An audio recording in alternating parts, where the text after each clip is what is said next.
Harry Potter movie 2 का start कुछ ऐसे होता है। हैरी को अपने अंकल के घर देखते हैं। हैरी के अंकल के घर कुछ गेस्ट आने वाले थे। अंकल हैरी को कहता है कि तुम अपने रूम में रहना, अपने रूम से बाहर मत आना। जब हैरी अपने रूम में जाता है तो वो अपने रूम में किसी क्रिएचर को देखता है। वो मैजिकल क्रिएचर हैरी को कहता है कि तुम इस साल मैजिक स्कूल नहीं जाओगे। फिर वो बाहर बैठे गेस्ट को तंग करता है। हैरी के अंकल को लगता है कि ये सब हैरी ने किया है। वो हैरी को रूम में बंद कर देता है और कहता है कि अब तुम स्कूल नहीं जाओगे।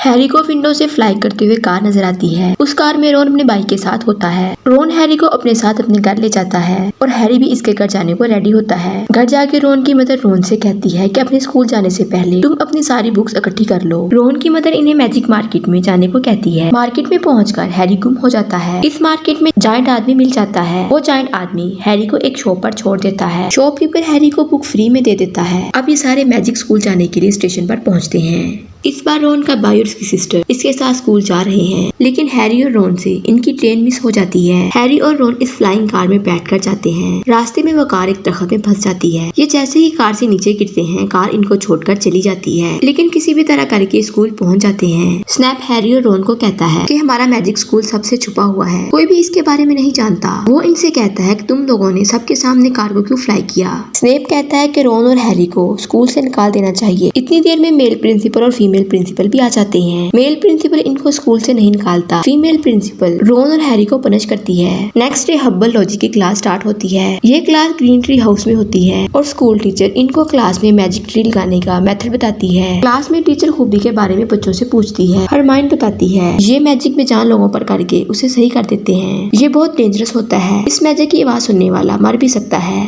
नेक्स्ट डे इनकी फ्लाइंग क्लास होती है। हैरी और मिलफ्लॉय की टीम में गेम स्टार्ट होती है। मिलफ्लॉय की टीम स्टार्ट में बहुत ज्यादा पॉइंट लेती है और हैरी भी गोल्डन बॉल को पकड़ने की बहुत ट्राई करता है और मिलफ्लॉय भी फुल ट्राई करता है कि हैरी हार जाए, लेकिन हैरी गोल्डन बॉल को पकड़ ही लेता है। बॉल पकड़ने की ट्राई में हैरी के हाथ की बोन टूट जाती है और हैरी को स्कूल के हॉस्पिटल में ले जाया जाता है। इसके बाद स्कूल के प्रिंसिपल आते हैं। फीमेल प्रिंसिपल कहती है कि बहुत बुरा हो रहा है क्योंकि 50 साल बाद एक सीक्रेट चैम्बर ओपन हो गया है।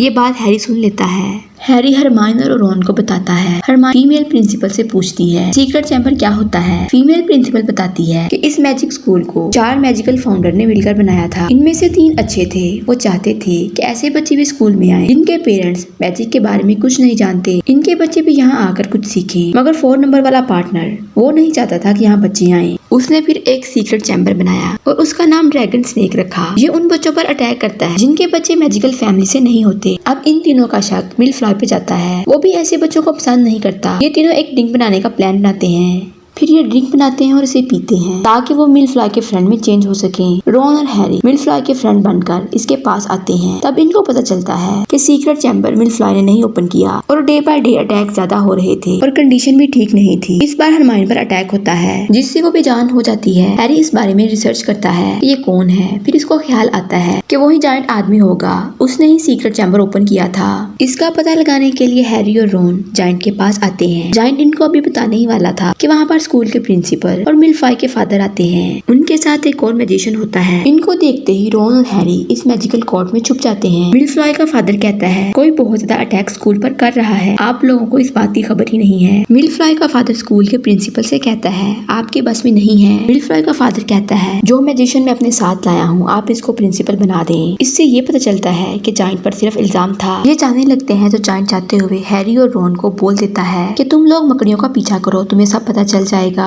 हैरी और रोन मकड़ियों का पीछा करते हुए जंगल में पहुंच जाते हैं। इनको एक बहुत बड़ी मकड़ी मिलती है। वो काफी ओल्ड लग रही थी। ये जायंट की फ्रेंड है। हैरी उससे पूछता है कि जायंट ने सीक्रेट चैम्बर खोला है। मकड़ी बताती है कि नहीं, मैं उस टाइम इसके साथ थी। मकड़ी कहती है कि जायंट पर इल्जाम लगाया जा रहा है और ये बात मुझे भी नहीं पता कि सीक्रेट चैम्बर किसने ओपन किया है। तभी वहाँ पर बहुत सारी मकड़ियाँ आती हैं। वो हैरी और रोन पर अटैक करने लगती हैं। ये दोनों डर जाते हैं। इतने में इनकी फ्लाइंग कार आती है। वो इसके अंदर बैठकर स्कूल पहुंच जाते हैं। हैरी को स्कूल में एक लड़की की सोल नजर आती है। ये उस लड़की की सोल होती है जिसने सीक्रेट चैम्बर खोला था और उसकी डेथ हो जाती है क्योंकि इसने स्नेक की आंखों में देख लिया था। हैरी कहता है कि मुझे लगता है सीक्रेट चैम्बर यहीं कहीं है। हैरी और रोन सीक्रेट चैम्बर को तलाश करते हैं और इनको चैम्बर वॉशरूम में मिल जाता है। वो इस चैम्बर के अंदर जाते हैं। हैरी टॉप पर स्नेक की फोटो देख लेता है और हैरी मैजिक पढ़ता है तो वो ओपन हो जाता है। ये तीनों सीक्रेट चैम्बर के अंदर चले जाते हैं। अंदर जाते ही इनको स्नेक के साइन मिलते हैं। ये कहते हैं कि वो भी यहीं पर है। अचानक से से शॉपकीपर रॉन की स्टिक पकड़ लेता है और इस पर मैजिक करने लगता है, मगर रॉन की स्टिक सही से काम नहीं करती। तो इस शॉपकीपर पर उल्टा मैजिक का असर हो जाता है। हैरी रॉन को कहता है कि तुम इसके पास रहो, मैं अंदर जाता हूँ। हैरी जब अंदर जाता है तो देखता है कि रॉन की सिस्टर बेहोश पड़ी है और इसके पास एक लड़का खड़ा होता है। लड़का कहता है कि इस लड़की में सब सीक्रेट चैम्बर के राज मौजूद हैं। जब इसको ओपन किया गया था, इस लड़की में सब कुछ मैजिक की वजह से आया था और मैं इस लड़की को हासिल करना चाहता हूँ। जब लड़की मर जाएगी तो इसकी मेमोरी मेरे पास आ जाएगी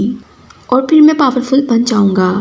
और मैंने इस लड़की के जरिए सीक्रेट चैम्बर को कंट्रोल करके ओपन करवाया है। इतने में वो ड्रैगन स्नेक आता है। वो हैरी पर अटैक करने लगता है।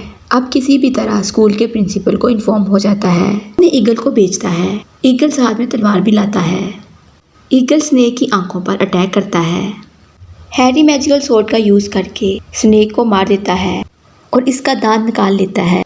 हैरी इस दांत को खाली बुक पर मारता है। हैरी जोर जोर से मारता है तो इससे ब्लड निकलने लगता है। हैरी के ऐसा करने से इस लड़के की डेथ हो जाती है क्योंकि वो भी इस बुक से कनेक्टेड था। ऐसे रॉन की सिस्टर को भी होश आ जाता है।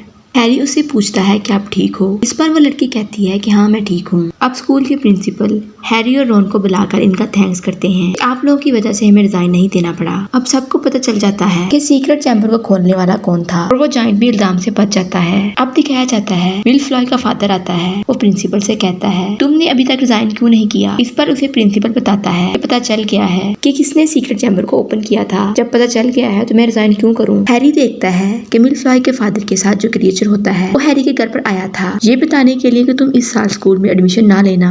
इसको विल्फ्लॉय के फादर ने ही भेजा था कि हैरी स्कूल ना आए। हैरी स्कूल के प्रिंसिपल से बुक लेता है जो इसने स्नेक के दांत से डिस्ट्रॉय कर दी थी। हैरी बुक के अंदर अपनी सॉक्स रखता है। हैरी ये बुक विल्फ्लॉय के फादर को देता है और कहता है कि ये बुक आपकी वजह से यहाँ आई है। विल्फ्लॉय का फादर वो बुक क्रिएचर को देता है। क्रिएचर जब बुक ओपन करता है इसमें सॉक्स होती है। इसको देखकर क्रिएचर हैप्पी होता है और यहाँ मूवी का एंड हो जाता है। वीडियो अच्छी लगे चैनल को लाइक शेयर और सब्सक्राइब जरूर करें।